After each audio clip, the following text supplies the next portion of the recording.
Hai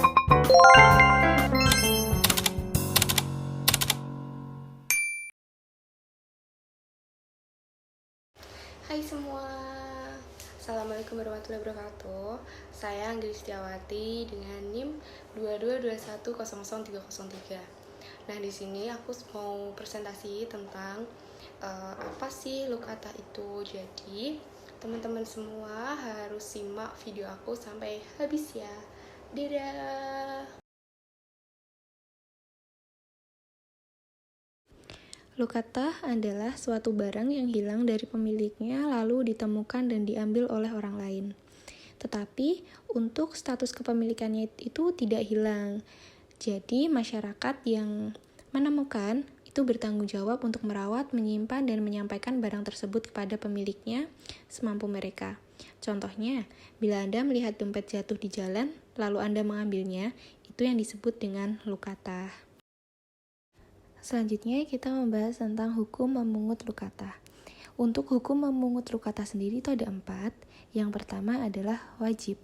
Hukumnya wajib bila seseorang yang mengambil itu percaya bahwa diri mereka bisa merawat barang tersebut, lalu ada kemungkinan bahwa bila tidak diambil maka akan menjadi sia-sia dan diambil oleh orang yang tidak bertanggung jawab. Apalagi bila tempat tersebut tidak aman. Yang kedua adalah sunnah. Kenapa bisa dikatakan sunnah? Jika seseorang yang menemukan barang tersebut, itu jika diambil mereka percaya bahwa diri mereka tuh bisa merawat dengan baik barang tersebut. Akan tetapi, bila tidak diambil pun maka barang tersebut tidak perlu dikhawatirkan. Hukumnya makruh.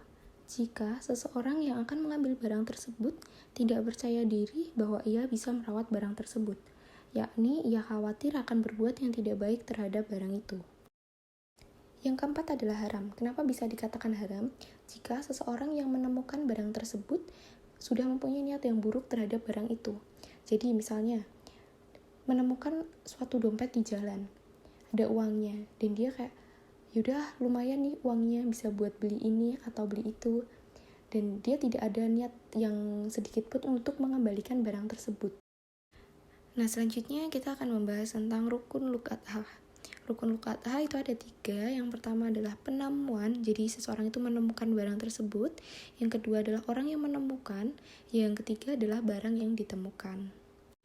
Apabila sudah lengkap ketiga rukun ini, maka itu bisa disebut dengan lukatah dengan segala hukumnya. Akan tetapi jika tidak lengkap, maka itu tidak ada hukumnya. Pembagian lukatah ini dibagi dari segi jenis dan barangnya, dan juga dari segi keadaan barangnya. Dari segi jenis barangnya, lukatah sendiri dibagi menjadi 2. Yang pertama adalah lukatah dari jenis yang bukan hewan. Apa maksud dari kalimat ini? Maksudnya adalah barang ini tuh mudah tercecer, terutama karena kelalaian atau jatuh. Karena ia merupakan barang yang hanya dapat berpindah dengan adanya daya yang dapat menggerakkannya atau memindahkannya. Jenis-jenis barang seperti ini tentunya tidak dapat dibatasi jumlahnya. Contohnya sendiri adalah uang. Yang kedua adalah lukatah dari jenis hewan-hewan. Pasti teman-teman bingung nih, bertanya-tanya apa ini maksudnya. Nah, maksudnya sendiri adalah jika hewan tersebut tidak diambil, takutnya akan diterkam oleh binatang buas. Nah, itu jadinya boleh diambil. Beda lagi kalau semisal hewan tersebut tidak dikhawatirkan tidak akan diterkam oleh binatang buas, nah itu tidak boleh diambil gitu. Contohnya sendiri yang boleh diambil ya hewannya itu seperti lembu, kuda, keledai, nah itu boleh diambil. Kalau yang tidak boleh diambil tuh misalnya itu kayak burung gitu. Dari segi keadaannya sendiri, lukatah itu dibagi menjadi 4. Yang pertama adalah lukatah yang dapat bertahan lama. Maksudnya apa? Adalah mengikuti jenis-jenis barang yang dapat bertahan cukup lama, minimal dalam 1 tahun. Ukuran ini dapat diambil sebagai pertimbangan dari adanya konsekuensi hukum terhadap penemu lukatah untuk mengumumkan dalam 1 tahun. Adapun lukatah yang bertahan lama seperti emas, perak, uang, dan lainnya. Yang kedua itu adalah lukatah yang tidak dapat bertahan lama. Itu contohnya adalah makanan. Mengenai makanan sendiri itu tidak wajib ya diumumkan. Cukup kita tuh kayak menunggu dulu siapa sih ini pemiliknya gitu. Sampai kita tunggu sampai si pemilik makanan tersebut tuh benar-benar tidak mencari barang mereka, makanan tersebut gitu. Jadi kita bisa memanfaatkannya itu dengan cara dimakan atau dibagikan begitu. Yang ketiga ada lukatah yang dapat bertahan lama dengan suatu solusi. Apa sih yang dimaksud dengan kalimat ini? Jadi pada dasarnya lukatah itu hanya bertahan dalam jangka waktu yang pendek. Akan tetapi ada kemungkinan untuk bisa diusahakan bertahan lama dengan adanya suatu solusi. Yang keempat adalah lukatah yang membutuhkan nafkah atau biaya. Dalam hal ini contohnya adalah hewan. Kenapa bisa dikatakan hewan? Karena di saat kita menemukan hewan tersebut dan akan merawatnya untuk bisa menemukan si pemiliknya itu tadi, otomatis kita memerlukan suatu biaya untuk keberlangsungan hidup si hewan tersebut. Selanjutnya kita akan membahas tentang menyiarkan lukatah. Jadi, seorang penemu itu diwajibkan untuk mengumumkan barang itu di tengah-tengah masyarakat dengan segala cara dan di semua tempat yang kemungkinan pemiliknya itu berada. Jika pemilik datang dan menyebutkan tanda-tanda khusus yang menjadi ciri utama barangnya, maka si penemu itu tadi diwajibkan untuk menyerahkan barang temuan itu kepada si pemilik ya.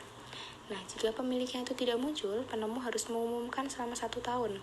Jika setelah lewat setahun pemiliknya itu tidak juga muncul, maka si penemu itu tadi boleh menggunakannya atau dipindah tangankan maupun dimanfaatkan kegunaannya. Nah, perlu digarisbawahi ya, seorang penemu itu tidak berkewajiban menjamin barang tersebut jika terjadi kerusakan, kecuali bila kerusakan tersebut disebabkan oleh kecerobohannya atau tindakan yang dia lakukan terhadap barang tersebut. Selanjutnya, kita akan membahas tentang status lukatah. Jadi, mengenai permasalahan pengambil barang temuan ini, terdapat perbedaan pendapat di kalangan para ulama. Menurut Imam Abu Hanifah dan Imam Syafi'i, yang lebih utama adalah mengambilnya dengan pertimbangan apabila orang yang menemukan khawatir barang tersebut hilang atau ditemukan oleh orang yang tidak bertanggung jawab dan mengakibatkan tersia-sianya harta tersebut. Di sisi lain, jika seorang penemu itu khawatir jika mereka mengambilnya, lalu mereka akan berbuat yang tidak baik terhadap barang tersebut, maka itu tidak diperbolehkan untuk mengambilnya. Selanjutnya adalah hikmah lukatah. Jadi bagi pemilik barang itu yang pertama adalah lebih berhati-hati dalam memelihara barang mereka, dan yang kedua adalah menjaga barang mereka dengan baik sebagai bentuk amanah dari Allah Subhanahu wa Ta'ala. Hikmah untuk penemu itu yang pertama adalah mendapatkan pahala karena telah menjaga barang milik saudaranya ya. Nah, itu juga salah satu kewajiban bagi sesama umat muslim untuk saling tolong-menolong. Yang kedua adalah mengingatkan seseorang untuk bersyukur atas perbuatan baik dan memegang teguh amanah sampai batas waktu tertentu yang ditentukan oleh syara.